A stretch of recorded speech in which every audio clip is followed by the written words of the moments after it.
Bonjour, je m'appelle Aya et en fait, lors du prochain atelier de chant, ça sera ma mère qui va vous donner donc un atelier de chant. Et ma mère s'appelle Yoshiko et elle est japonaise, elle habite au Japon, à Tokyo.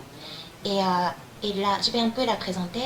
Elle a travaillé comme institutrice maternelle pendant plus de 35 ans avec les enfants de 3 à 5 ans.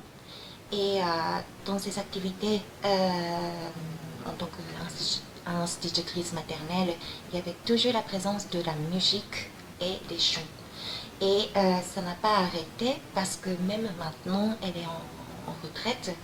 Elle fait des activités différentes, mais avec des personnes âgées, avec les enfants.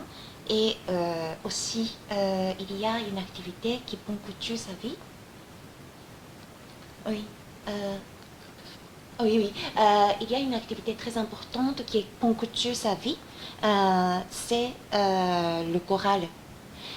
Beaucoup de gens qui vont voyager au Japon me posent des questions, mais qu'est-ce qu'il faut visiter au Japon?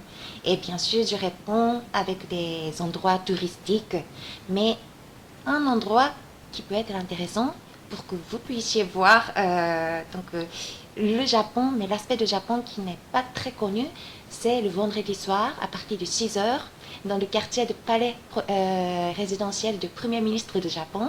Là, il y a des groupes différents, de styles différents, c'est hyper euh, euh, hétérogène, des gens de âge différents, et ils sont tous là, ils se rassemblent là tous les vendredis soirs. Ça fera bientôt 7 ans parce que ça a commencé après l'accident nucléaire de Fukushima.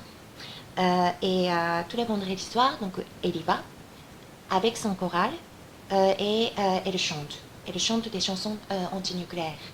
Elle va me rendre visite en janvier, au début janvier.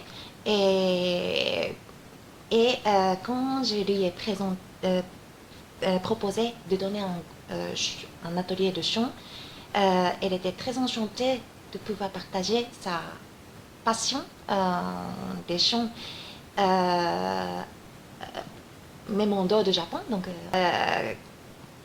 peut pouvoir communiquer avec mes enfants qui sont francophones. Elle s'est mise à apprendre le français il y a plus de 10 ans. Donc, comme c'est souvent le cas, quand on commence à apprendre une langue étrangère à l'âge avancé, c'est pas évident. Elle n'a pas la même mémoire que quand elle était jeune. Mais elle apprend quand même, elle progresse. Et aujourd'hui, j'ai l'impression qu'elle comprend tout quand je parle en français avec quelqu'un d'autre.